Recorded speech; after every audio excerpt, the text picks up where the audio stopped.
All right, welcome into a Hard Knocks Life. I'm Jeff Berckes. On the other side of the screen here is Taylor Dahl. Taylor, welcome to a little bit of a belated start to Yes. episode 2 of a Hard Knocks Life. Yeah, thank you. I think it's a little fitting because they made us wait. Now we made some people possibly wait for our kind of a rundown recap of it. Yeah, I have HBO Max. That's what I'm subscribed to. Been a subscriber for a while, by the way, Mhm. HBO, if you're listening, and was really excited to have Hard Knocks. And I right at 8 o'clock Central. I'm there in the app. I'm waiting for it to refresh. We're a couple minutes in, and I get a text from you, and you're like, "Hey, is this working for you?" I'm like, "No." I'm checking Twitter. People are freaking out. And so I leaned into it a little bit. I think I had a tweet that said, "This is the worst thing that's ever happened to anybody in the history of the world." Just just trying to have fun. Someone clearly messed up though, because it Yeah, didn't even come on at 9. Like yeah, at 9, it was still not there. So there was clearly something that was wrong. But I think we had a little bit of fun with it. yeah. In its absence. Yeah, it was. And that's what, because I had told you. So last week, I didn't even turn it on. I was doing actually another podcast. So by the time I got done with that, I jumped on HBO Max and I was like, it's fine. I'll just be in there. I'll be 15 minutes late. I wasn't doing the post episode. So I was like, as long as I watch it, I'm good. And so I jumped on it like 15, 20 minutes after it actually was released. So that's why I had texted you, because I was like, did I miss that it doesn't go instantly, or what is going on? But yeah, it was kind of funny how up in arms Twitter was. I was even talking to some of the people here in Jacksonville this morning because they were like, what really happened? And I was like, no one really knows. I don't think. It just was very late and we were just waiting. And I was like, HBO posted it's coming. Don't worry. We just had some difficulties. And one of the guys here, Dan, just said, honestly, that he said they a lot of times are working up to like the final seconds editing and getting things together. He was like, it could truly just be like one last minute something the Bears were like, no, that can't be in it, or whatever the case may be. And they had to edit and fix. And that was kind of the situation, which is very McCaskey's if they were like, wait, you can't put that, that part in there. Well, I wonder, like, big picture, I'm actually curious. Well, I think Patrick Finley wrote an article today about how there was no swear words in the episode. Yeah. And, this is HBO. Like, there's plenty Yeah. of swear words and all their and all their stuff. And I wonder if that may have been a stipulation of the Bears' participation was like, hey, we're not interested in airing the swear words. Let's make this as family friendly as possible, Yeah. because they're clearly beeping a lot of that out. Oh, for sure. Yeah. And that's what I was wondering that too. And I saw a few people tweeting about it.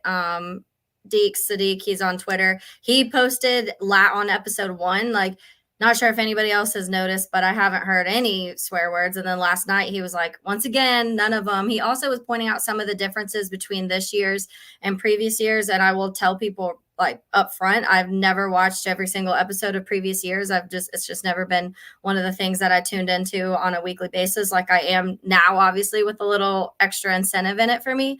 But he even said the difference of there's not as much in camp. And I'm like, maybe we're 2 episodes in, so maybe we'll get more of that. But it's been a lot more like in game family. We're hearing Jonathan Owens and kind of his Olympic stuff, and then DJ's family, and then in game mic'd up stuff, but not as much in camp stuff as they have previously. And like I said, I haven't watched as much to compare, but I saw a few people talking about that too.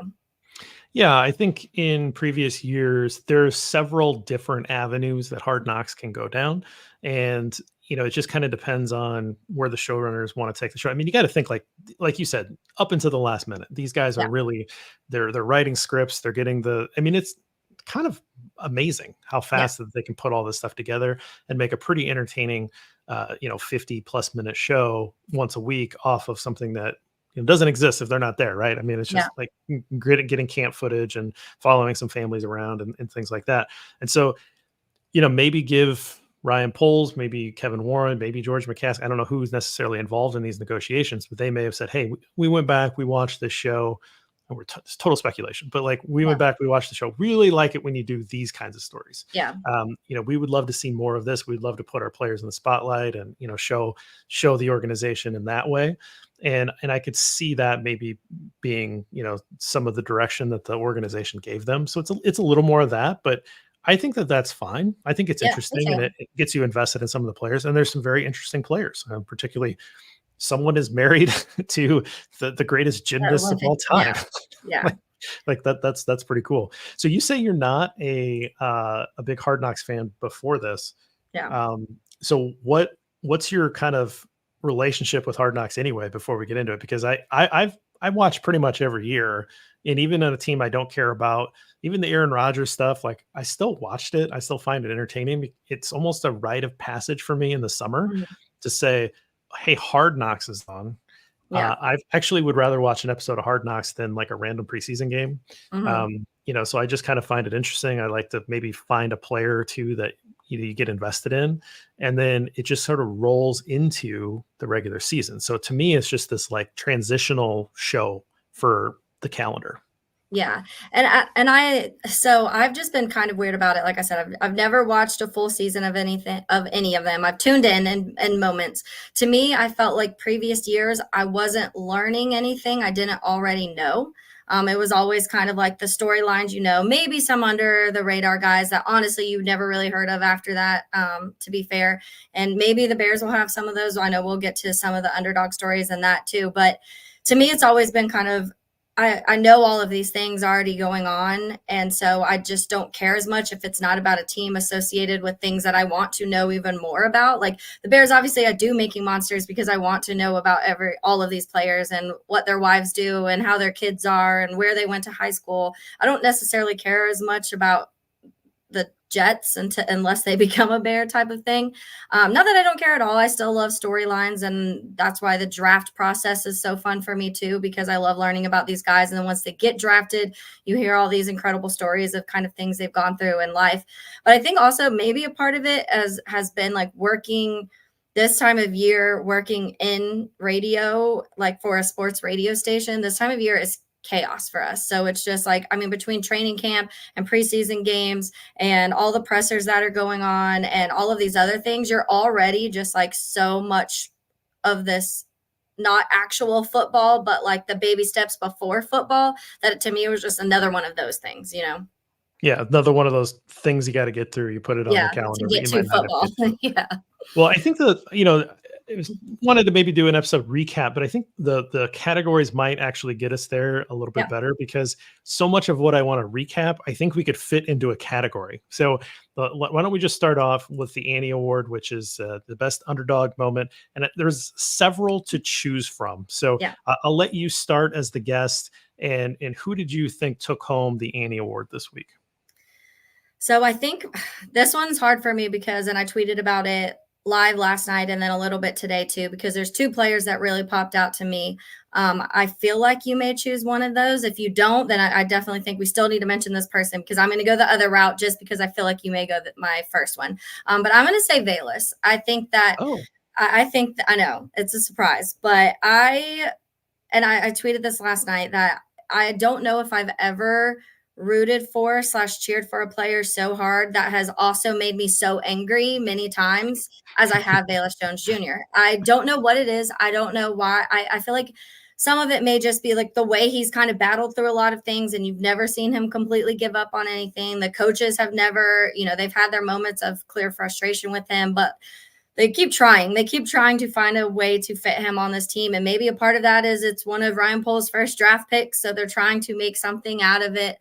Maybe they see the good out of Valus when you go back and you do look at his college film and how good he was in the return game and how fast he is. And when he does see green, he's gone. So maybe all those little aspects add up. But to me, I feel like not many people around the league would really know much about Valus Jones Jr. So us as Bears fans, we've talked a lot about him because he's muffed punts and he's dropped balls and he's like kind of on this bubble. And they even said that in the episode last night of like being one of those roster bubble players and this kind of having to be the season to prove himself. And now he's had 3 days at running back when they're filming and he's going through all these running back drills and having to do all this stuff. I don't know how many people around the league really would know what we've all been through with Valus Jones Jr. So outside of Chicago, because I've talked to some people here in Jacksonville and they honestly were like, I kind of remember you guys drafting him, but I don't remember much since. And I'm like, well, yeah, like every bad mistake is popping out to us, but other fans, other people aren't noticing that as much. So I kind of liked seeing him the light gets shined on him a little way, but in an honest way too. It wasn't like, here's Velus Jones Jr. He was, one of Ryan Pohl's first draft picks, and he's got moved to running back because of how deep their roster is. No, they were honest. Like, there's been mistakes, and they've had to try and figure some stuff out to find a place for Velus to work. And then, oh, by the way, the kickoff changed this week, and it caters to running backs. So is that going to benefit? Or they say it could cater to running backs. Is that going to benefit Velus? So I really like that. I liked how they fit it, but I liked how they were honest with where Velus is on this roster too, without having to just call him out on every single mistake that he's had in the last few years. Yeah, I mean, that first season where the Bears earned the number 1 pick and eventually traded it off. I mean, you can look back, and some of those pivotal moments were linked back to Velus Jones' mistakes. I mean, he really did cost. It's hard to point at a football game and point to 1 or 2 plays. It's not really fair to, the 22 players playing, a full football game. But you look back, and some of those mistakes really were pivotal moments that cost the Bears a few games and really put them into the number 1 spot and led to where we're at now, which I think most Bears fans are pretty happy with. So do we say thank you, Velus? Right. Like, he's kind of the ultimate, tank tool there. But like, and I think what you're describing is what a lot of coaches think about. They see something in a player, they see the talent, they see the high marks on a certain part of the game, and it just doesn't all come together, for one reason or another. And it could be many different reasons depending on the player, but that may be what we're seeing with Velus Jones. And, people see this move to running back and say, oh, well, the Bears are moving him to running back, therefore, like, he's going to definitely have a role. And boy, they're probably going to trade Khalil Herbert now. And like, they assume some of these things where I'm like, oh, they're kind of maybe saying he probably doesn't have a future taking up a wide receiver roster spot, and they're trying to find a way to see if it works on the roster. I still see this as a core special teamer, not somebody who's going to take away carries from someone like Swift or Herbert. And so, I think they're being creative and trying to find a way, but I think that that's also an alarm bell if you're Velus Jones to have this move be made so late in the year and maybe not be communicated right away, that his roster spot very much could be in danger. Yeah. And I think I want to say he even said something along like, I'll do whatever they ask me to do at this point. Velus knows. Velus knows how many games also were on him. You saw those moments. And that's why I think I cheer for him, because even in those times when he knew he almost him alone cost the Bears wins and losses, I guess we could say, cost them wins, got them losses, he still he would go out there. You would never see him like pouting and making this big deal of things. He was always kind of like, all right, well, I screwed up again. And that has to be so deflating for a player too. Those moments where the muffed punts, especially, and those moments when everybody's watching you and you're the guy and everyone's like, all you had, like, you had one job, catch the ball, and you're not doing that. And so I kind of see him like battling through, but I also think that he's kind of to the point where he's accepting, like, if I want to be in the NFL, I probably am at least for Chicago going to be a special team player. And I do think it's beneficial that in a year where you can now have 2 returners on the field, is probably the perfect time. But I do also think, to your point, Jeff, that it could be a situation where maybe the Bears are trying to make this move a little bit too, to show other people, not saying someone's going to come give us anything significant for Velus Jones Jr., but maybe it's an area where someone that is really needing some sort of return guy is looking at this and being like, oh, okay, well, he has played receiver. He's now playing running back. He's been a kick returner. He's been a punt returner. He's done all of these things. So maybe they're showcasing him a little bit, but also at the same time seeing if this spot works for him. Yeah, no, we've seen the Bears give a late draft pick away for a return specialist before. Yeah. That has been a thing that has happened. So it's not like another team couldn't do something similar if they see that in a player on the Bears. So, it can go both ways. So when you said 2 players, I had 2 players written down. Neither of them were Velus. So okay. I thought that you might mention Austin Reed, because there's an underdog story. They're following his parents. Like, it's kind of a fun little story. He had that it was a Dante Pettis catch that was challenged in the fourth quarter, and his poor parents, they were like, no, Yeah, like, what are you doing? Like, why are you, they're clinging to these stats. I Yeah. love that.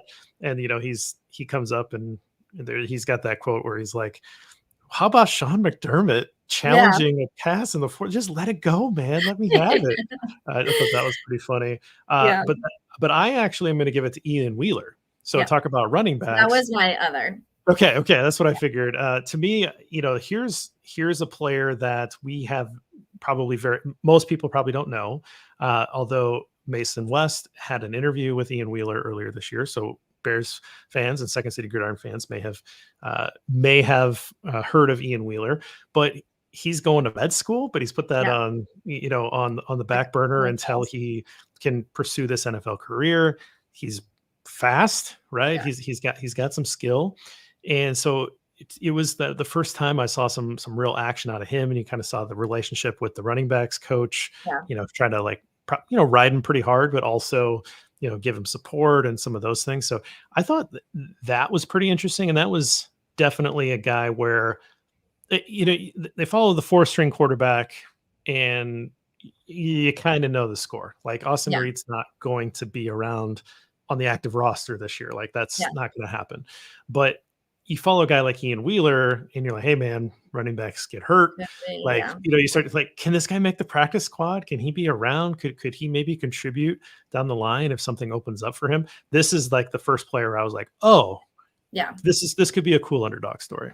Yeah, and so Ian Wheeler was definitely like my number one, but I had a feeling he'd be yours, so that's why I went the Valus route. But Austin Reed actually popped through my like kind of went through my mind too. He's from right down the road. He went to St. Augustine High School, which is like 30 minutes from me. One of the guys that I've about a few times on this podcast, Denny Thompson, who runs 6 points, works with Austin Reed. That's where Caleb was most of the offseason, was working with Austin Reed and at the 6 points facility, obviously with Will Hewlett too. So I know a ton about Austin Reed. We're very familiar with Austin Reed here in Jacksonville. St. Augustine football team's been really good for a while too. So we've kind of had that backstory of when he was still here, still in high school. But I think also, yeah, he has the personality, and it's interesting because we have Caleb Williams, who has this very mature for a 22-year-old. I tell all my friends, like, there's no way I had anywhere close to that like maturity level when I was 22 years old. But in addition to that, he still has that fun personality where you feel like you just like want to be friends with Caleb Williams. And you get that from Austin Reed too. Like him and the Cole Kmet exchange, them talking about Love Island and that kind of joking about that. And then seeing his parents, even in the first Hard Knocks, they showed his parents and they were so bummed because it was like the rain delay. And then so this one, he finally gets in the game, and then it gets called back for a penalty. And I was like, what an experience for the beginning of NFL. But yeah, I think with Ian Wheeler was the one to me, especially because he just had 2 touchdowns on Saturday. So people were already, even though it was late in the game, we know when somebody has those back-to-back touchdowns as a running back, and you're kind of like you said, you get on high alert, because those are type of players that you could see making the roster. And whether it be your RB 1, 2, 3, 4, or in your special teams, it's somebody that you could actually see making it if things go the way they want. I really hope we see more of him earlier in the game, the next 2 preseason games, because I would like to see him not in the fourth quarter, to how it kind of matches up with that. But that stuck out to me. The running backs coach was extra hard on him, I felt like, but I was like, I feel like they did that intentionally to make you feel like, okay, this guy could be in med school, but he's taking this, like, which is hard, by the way, like not easy to be a doctor, to graduate and be a doctor, but also he's doing this because he loves football and wants to try it out, and they're not taking it easy on him. They're being just as hard as anyone else. So that story was really fun. I do want to see more of Ian Wheeler, though, I will say that. And so that's a positive that you would take out of that episode. I'm pretty sure that running backs coach is hard on everybody. I'm That pretty was sure that all those coaches are hard on everybody, right? Like, I don't think it was just that. Yeah, absolutely. That's definitely very like football guy stuff, right? Like, yeah, that's certainly none of that fell out of my expectations of listening to a position coach. So we'll just put it yeah, that way. I think the people that are like, what about Austin Booker? He's not an underdog. We'll be talking a lot about Austin Booker this year. So yeah. I heard some people like say, "Oh, Austin Booker," no, That no, was no. fun. That was fun though. Like It he was was fun. feeling He was feeling himself, and I love that. Like, he Yeah. was like, "Oh, I'm killing." I can't remember the word he used. Oh, because actually Austin Reed said something about that too. Like, "I'm tearing up this off," or "I'm something with this offense." I wish I could remember the words. Oh yeah, And then like he Austin owns Booker, owns the I'm offense owning or this something like that. offense or something Yeah. like that. Yeah. Yeah. And then Austin Booker kind of had a similar comment, like in reverse of how he was playing. So those little tidbits are fun. Austin Booker, definitely not the end of the conversation about No. him when it comes to this season. No, the defensive line coach said like first sack of many, right? And I Yeah. thought, yep, that's great. All right, so the Jay Z Award for the coolest moment of the show, again, leading into this Hard Knocks theme. Um, I didn't necessarily think that there were a ton of cool moments, and so I'm very Mhm. curious to see what you came up with. Yeah, this one, I actually had Austin Reed in my cool moments because for me it was a cool moment. Like Okay, I've literally known the kid or known of the kid now for 5, 6 years. But I just think the Keenan and Jalen storyline okay, in general was cool. We had already seen glimpses of it a little bit about Keenan's remarks of saying, I haven't had a catch on Jalen yet. And then we see clips from like the next practice where he finally gets a catch on Jalen.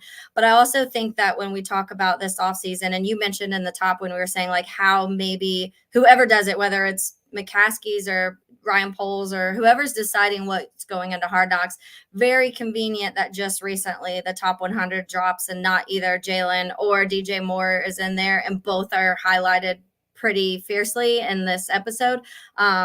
Good timing, perfect timing for that's why Hard Knocks is good at what they do.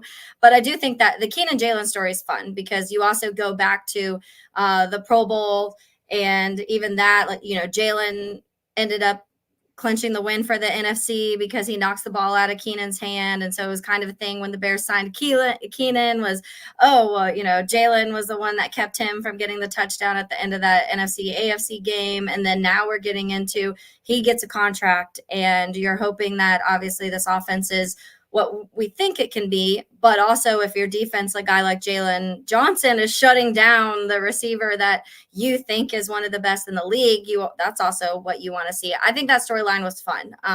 It's what you want to see is these two battling it out, and also Keenan being like, I'm going to get him, and then getting him. Because if Keenan's getting Jalen, he's going to get a lot of other corners in this league. yeah, they had that highlight at one point where the ball like just basically kind of went off of Keenan Like right Allen's slip through his elbow. arm. Like it did. I did not understand what happened. I actually stopped it and rolled it back because like I don't understand how did Jalen come up with that? And then they were talking about like what Yeah. happened? What and they He said didn't that was understand. that might have been the luckiest pick I've ever had.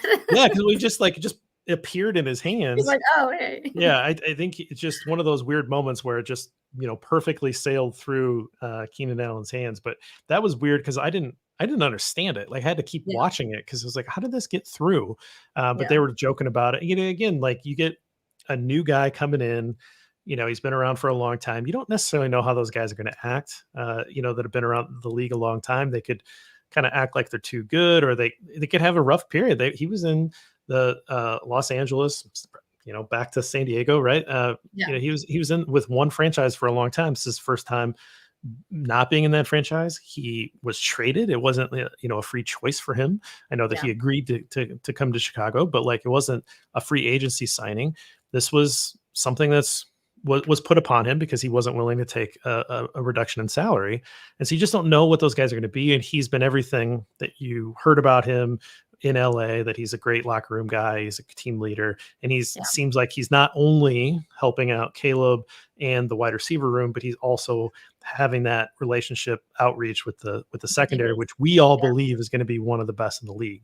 Yeah. So I think that's a good marker for that.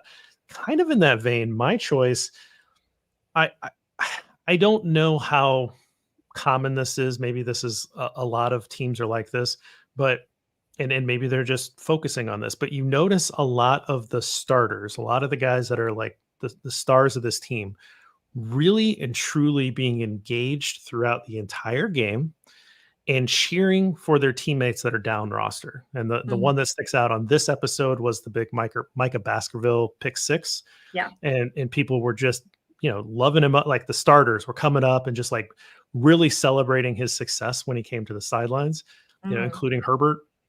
And I just thought like this is cool. This is like Yeah. really cool to see, you know, 1 through 90 being in for each other here, and this team's going to get condensed. It's going to be 53 active players and in a practice squad. Not all of these guys are going to stick around, but to see that like level of camaraderie, to me that's just really cool. I like seeing that.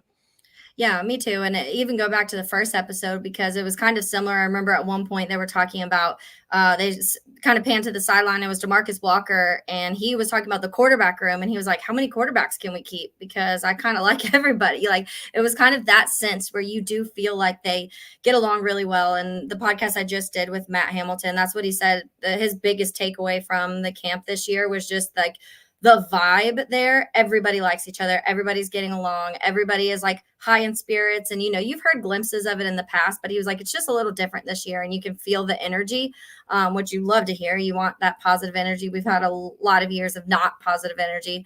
But yeah, I think I felt a little bad because honestly, Baskerville and Bamiga, however you say Bamiga, both of them I was kind of bashing on the week before. And then they both actually had pretty decent games this last week. So I was like, okay, maybe I just needed to call them out a little bit.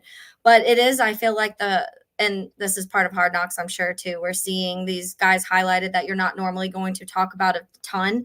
And then you see these star players who you are familiar with, and you can kind of follow their storyline throughout the NFL, talking about and cheering for these guys.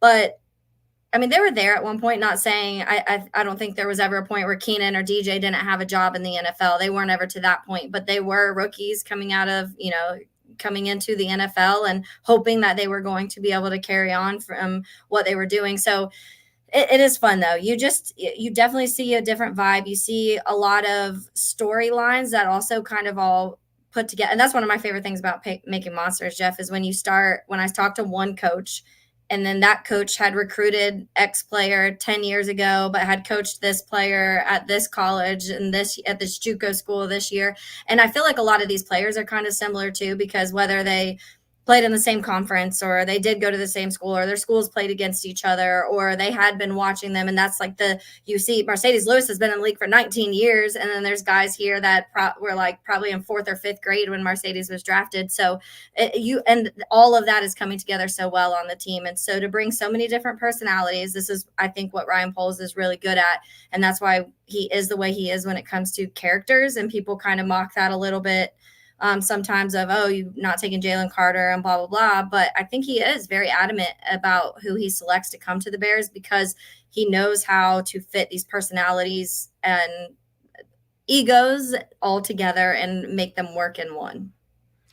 I mean, it can be something that if it doesn't work, you can trash it. It's like a Matt Nagy with the BU, and when things were good, people were like, "Oh, that's Yeah. cool, right? Like embrace it." And then things shifted, and they started losing games, and everybody just starts mocking it. And like you can kind of turn a lot of those things on their head, right? The hits principle. I have certainly mocked the changing of turnovers to the ball because that is the dumbest thing I've ever heard in my life.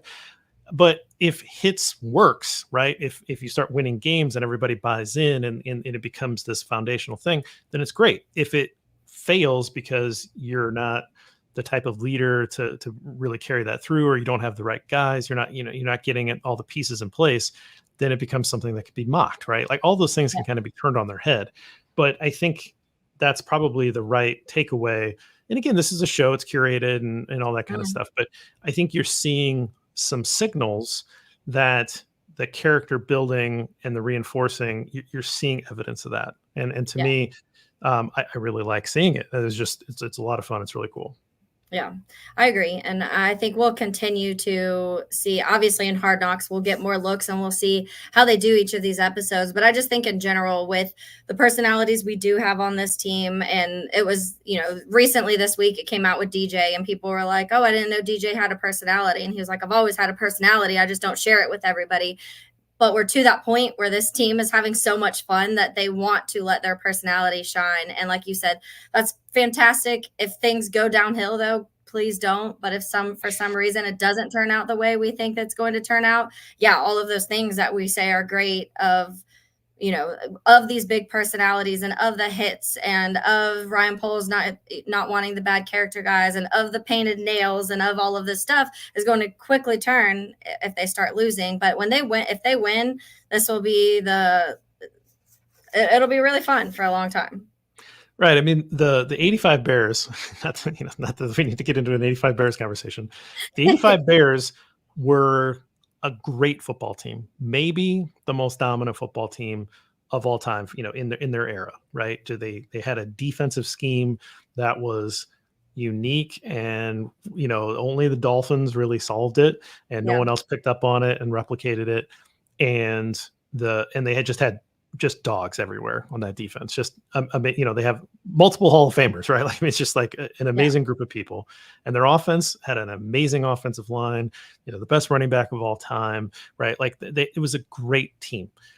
But they're remembered because they were full of personalities, and they had this like special like connection to the city. And so Yeah. this idea of like vibes and being fun is part of it, right? The Cubs, when they won their championship, had some vibes to them, and they were Yeah. fun. And we'll remember those players not only because they won the championship, but because there was a feel good moment associated with them, like that, just the vibes of it. So I think that there is something to it, and hopefully we're talking about this, in hindsight, in a few years, and we can look back and be like, yeah, remember that when they were on Yeah. Hard Knocks, and we started getting those storylines. So, Yeah. all right, what we're going to do real quick, we're going to take a break. On the other side of it, we'll finish up the rest of our categories. Stick with us.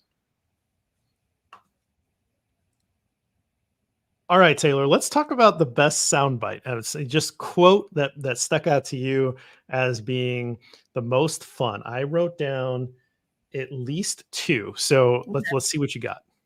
So I was looking at my notes because as I was watching, I ended up watching late last night and I was doing it like on my notes on my phone.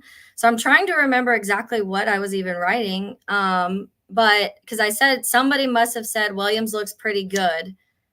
And then they said, hey, let's do it. So I'm trying to remember exactly what that is. But one that pops out as I was reading that, and I think it was probably one of my favorite parts to the entire episode in general. And I was just about to put this in the Jay-Z award, but then I was like, I think it belongs in this next with quote or soundbite, even though I cannot remember the exact wordage. But when Caleb misses Rome in the end zone and it shows his mom in the stands and she's like, great route, Rome, way to create separation, whatever. And then they show Caleb and Rome talking on the sideline.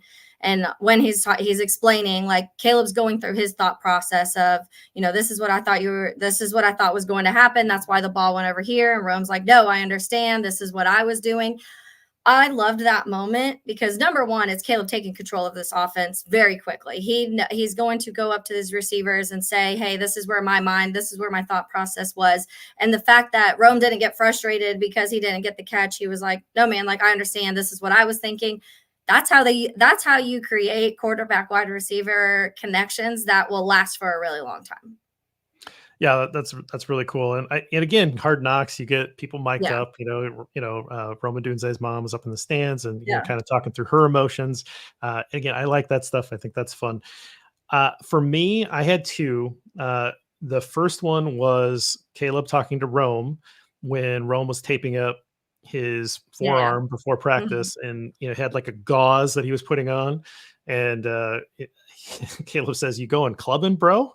They said it looked like a fishnet or something when he Yeah. was wrapping it. I thought that was really funny. That was It's funny. kind of a fun moment. And then there was like a very football guy thing that happened like right after that, which is Caleb putting on his shoulder pads, and he's like, do you see the other strap? The number of times that I put on my shoulder pads and And you the can't find one of the it. straps like just got lost.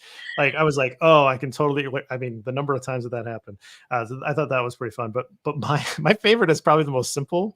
Yeah. Is DJ Moore DJ. catching Yeah. DJ Moore catching a football in the preseason game, going down and goes, I like football. Like football, yeah.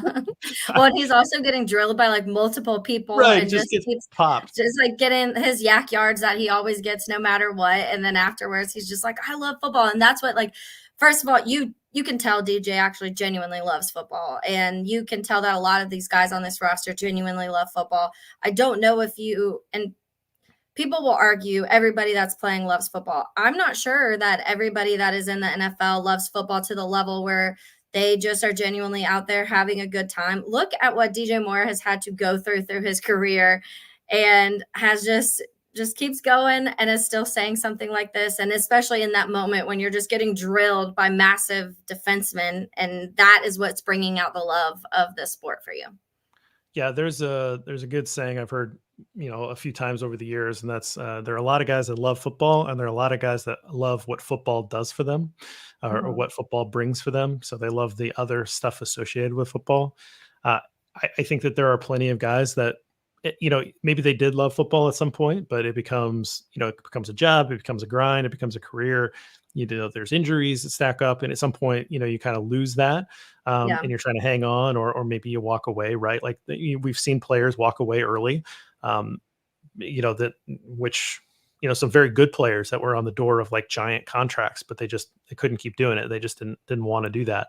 Yeah. So I agree with you that not everybody does love this thing, and that's why it's so important for those scouts and those decision makers when they're bringing people in to find those guys that really are motivated because they do have a love for the game. Because sometimes when it gets hard, like that's what's going to carry you through. And I think DJ Moore seems like a very understated guy. I know. And he's not going to. He's like the opposite. He's the total opposite of a diva receiver. So I don't know Mhm. what the opposite of diva is, but he really is just this like workman like receiver, but he's got superstar talent, and that does Yeah. not help him make top 100 lists, right? Yeah. Like he's not showy in that way. And you look at Roma Dunze, seems like the nicest personality. Yeah. He's probably not going to be the type of guy that's going to be a diva receiver either. Yeah. And I don't think Keenan Allen, anybody would ever have accused him of being a diva receiver. So now you've got three guys that have immense talent with varying levels of historical success in the NFL and their wide receiver room. None of them have a larger than life personality. Yeah. Yeah. That's pretty It impressive by is. Ryan Poles to put that together. It is. It honestly is. And like especially those ways, I think they all connect. They all have like very similar personalities. I think the main thing, I mean, we could go to what Jalen's comment, the Hollywood comments with Caleb, and then people will be like, but your quarterback has the Hollywood look at me personality. But I don't even think that. I've heard so many quotes of Caleb talking recently of, like he'll make comments where he's just like, he's very comfortable in himself. And I think there is a difference between confidence and arrogance or cockiness, whatever you want to say. And Caleb's very confident, rightfully so, of everything that kind of he's been through in his career. And we talk about he was like the forefront of NIL and one of the first quarterbacks to kind of go through that, of making a lot of money and winning the Heisman and going through all of these things. But another one that I just thought of when it was Poles and Cunningham, maybe when they were watching, and Poles was like, Caleb looks different Yeah. today. Was that Cunningham in there with him? I'm trying to remember. Yeah. But he was like, Caleb looks different today. And they were both like, yeah, he does. And Ian was like, well, he has a game. Like he's playing, he knows he's playing. He's locking And that in. just shows kind of the mentality of Caleb too. Yeah. Oh yeah. He's in there now. Like you're going to see a difference because he knows it's something, it's not a practice. He's not going to be standing on the sideline. He's going to be playing a game in a couple days. Yeah, and that takes us to our next category, which is the football ism, and I did football guyism, things that you hear only on a football field or only from like football guys. I thought there'd be more of these. That's why I wanted to make it a whole category. Yeah. I didn't have a lot. I actually had only one thing that I heard that was like, oh, that's a total like just football guy thing. Did you have anything written down? That's what I'm trying. I did, and I must let me look at my phone because I remember actually writing like two things down where I was like, this is probably something that I'm not understanding the right way because it's not the way I speak. But you go first, and maybe I'll trigger something. So one of the things that I always find interesting around football teams, football, is that referring to players by a nickname, Mhm. for sure. Like that's just kind of fun. Like everybody usually gets a nickname. And I think in the first episode, they were talking about Eberflus was going down and he was talking about the new nickname for Benedette. He was calling him the Eagle or whatever because of that, Okay. and then he says something to Right. Rome, and Rome's like I don't get a nickname or something like that. And he's like, you don't need a nickname. Your name's Rome. Like it's Rome. already like Yeah. it's cool, right? But one of the things that I find to be very like football guy thing is just referring to the player by their number. And in Yeah. that conversation with Poles and Cunningham, that starts off by Poles saying 18 looks different. 18. Yeah, yeah. He just called him 18. And I Yeah. just thought, okay, like that's the first time I've heard that. You hear that all the time, right? Like that, just being referred to the number. But I just don't know how many other sports are like that, where you Yeah. just Just by refer the to the number. play. I mean, it's Caleb Williams. Like Yeah. like you Yeah. could just say Caleb. Like no one's gonna like say Caleb who? Like Yeah, you don't even it's have like to say first last name. You can right. just But you're referring to it as 18. So I thought yeah. that was very football guyism for me. It is funny. I joke about things because I'm not the best with jersey numbers. It's just never been my forte. I'm not that person that like when I'm watching a game can immediately the obvious ones. I'm going to know probably the starting roster, but there's certain times where I'm like, hold on, is that this number?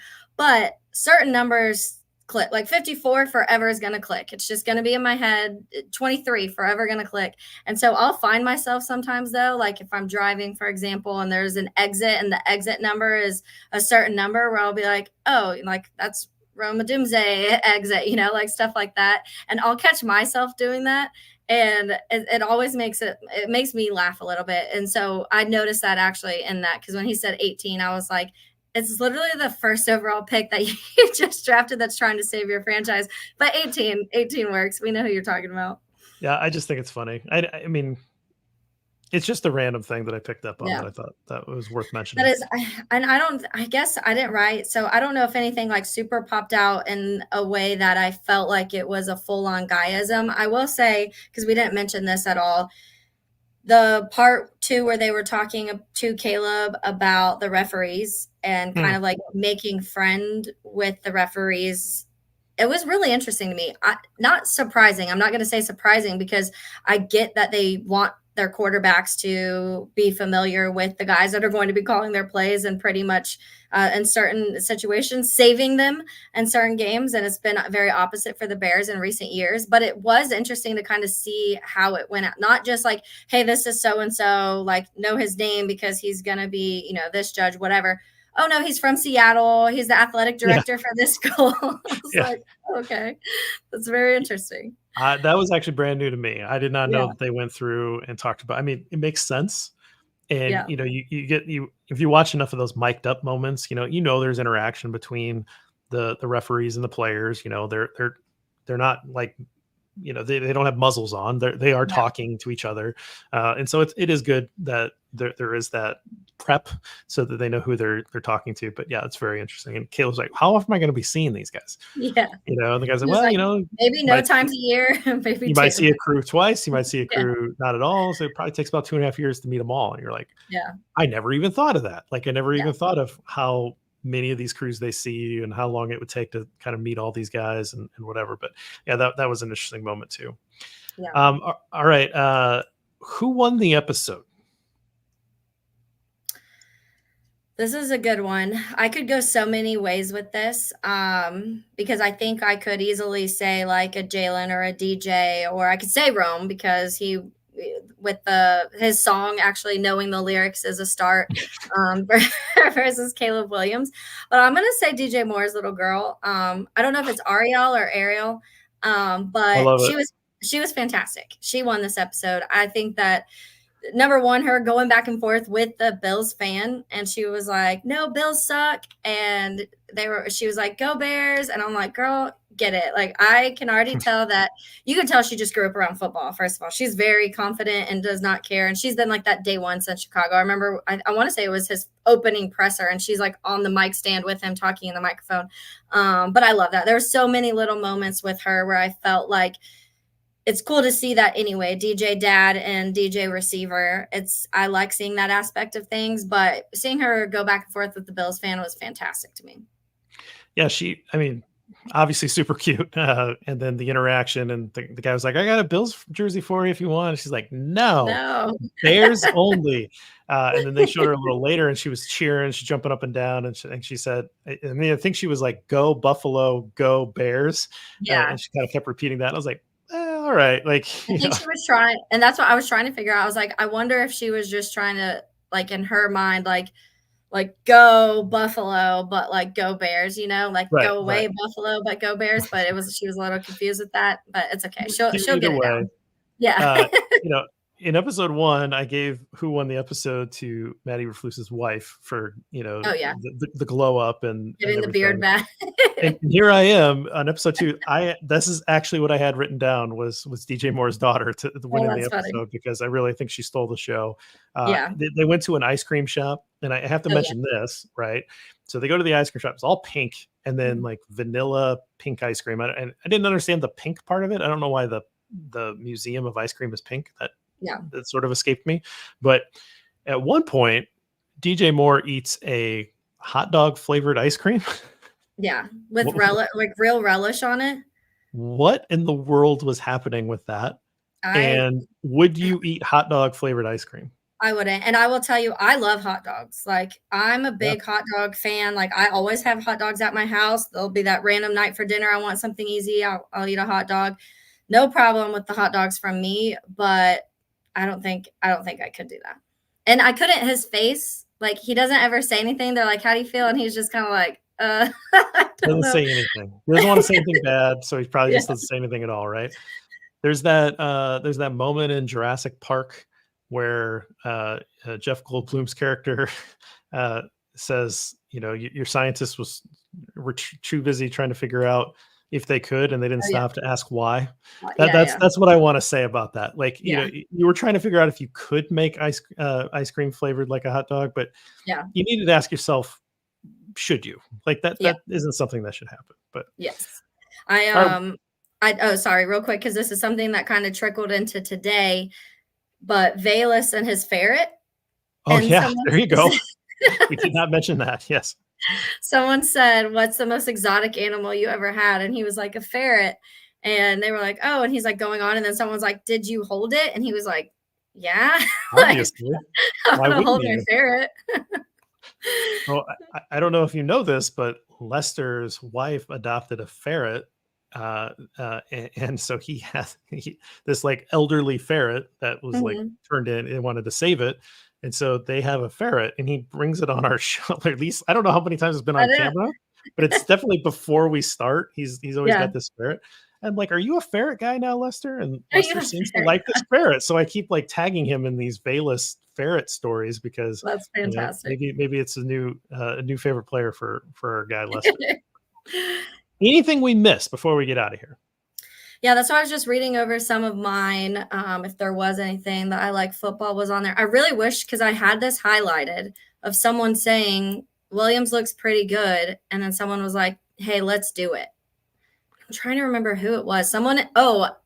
Actually, I think it might have been Rome's mom and whoever she was sitting by in the stands Oh because I yeah, feel like that's it. Yep. they were like, Williams looks pretty good. And she was like, hey, let's do it. Like, and Right. I was like, heck yeah. I know you're maybe just talking about this game, but we're talking about doing the whole thing. Like, Yeah. let's do all of it. Yeah, I think you're right. I think it was Rome's mom. No, So that's what I was trying to remember because they showed her a couple times. It was a little bit towards the end. But yeah, I mean, I just think there's a lot of little good tidbits. I think that the main thing which you mentioned, Jeff, is that it just seems like this team is more cohesive than we've seen ever, or at least in a really long time. And when you see like little things with Shane Waldron, the Caleb Williams slide, and then he's like, "Hey, do you like my slide, coach?" And Shane's like, "Yeah, you got," like little things like that are so much fun to see because those are things we would have never known. We would have never known right. that conversation happened on the sideline if it wasn't for Hard Knocks. And that is what makes Hard Knocks cool is you get this little background look at some of the side conversations that are completely missed when you're not mic'd up. The occasional times you're getting mic'd up or whatever. I always wonder that too, because he'll say like Caleb at practice, be like, "I'm mic'd up, guys. It's hot. Mike's hot," how much they hold back. And I'm like, I want one time to one player, just not say anything. Just let us hear it all. I think that, kind of to what you're saying, this gives a window into an otherwise unknowable situation. I understand it's curated and all that. Like, I'm not saying this is just totally behind the scenes. I get it. There's some varnish here, but to me, this year was always going to be really important. And I went out of my way to go to the NFL draft in Detroit because I wanted to see this in person. Obviously, I didn't know that they're going to take Rome Odunze. This is what I hoped. That was on Yeah. record. That was what I wanted, and Yeah. it happened. And I got to be, in the press room with both of those guys for their first, one of their first interviews as Chicago Bears. I wanted to be at the Hall of Fame game because it's, the opening of the season. I wanted to see this celebration of Devin Hester, which was the last, he was part of the last Super Bowl team. Steve McMichael was part of the last Super Bowl winning team in Chicago, because it felt like, I don't know about closure, but like real like celebration of the last great teams in Chicago. Yeah. Whereas you have this moment that could lead to the next, good run for the Bears. And so it felt important to be in these places. And I think that this documentary allows us some additional insight into the start of what could be a special run for Chicago. Yeah, I agree. And I think also seeing a little bit more with Eberflus and Ryan Poles has been, I feel like for the majority, pretty loved here since the start. I know there was some question marks in the beginning because it was like Byron Pringle and N'Keal Harry, and there was only so much he could do with what he was given that first offseason. But I think pretty quickly when people saw Kyler Gordon and Jaquan Brisker and Braxton Jones and like some of those draftees from that year, Jack Sanborn undrafted, and people very quickly kind of jumped on the Ryan Poles train. But Eberflus, I think, has gotten a lot of criticism, and there's definitely moments where he has deserved the criticism. I'm not saying he hasn't, but I also think he was also dealt a short hand when he first came here. And so it's fun to also see that aspect of like his personality a little bit more too, and how it seems like the players really do like Matt Eberflus and they trust Matt Eberflus. So it'll be I like seeing that. Obviously, it doesn't matter how much you like players. We talk about all the time. The players loved him. If you're not winning games, it doesn't matter. But it does give you just like this little inside look of not only where the players are, but where the coaches are, and why Ryan Poles trusted certain people to still be here when maybe others thought they shouldn't. I certainly was one of those people, but now I'm cheering for his success. So good place to end it. Taylor, thank you so much for hopping on to episode 2 of Hard Knocks Life. Yeah, thank you. Next week, we'll be back, hopefully, as a On live stream time. after the episode. I have my best friend in the world lined up. He was my co-host for the history series, Hallis the Mac. So hopefully everything goes well with that, and you can join that, because we have been talking about Hard Knocks for many, many years and hoping that the Bears would do it. So I wanted to get him on. So join us next Tuesday night after the episode for that. And until next time, we'll see you around these parts, and bear down. Sounds good. Bear down.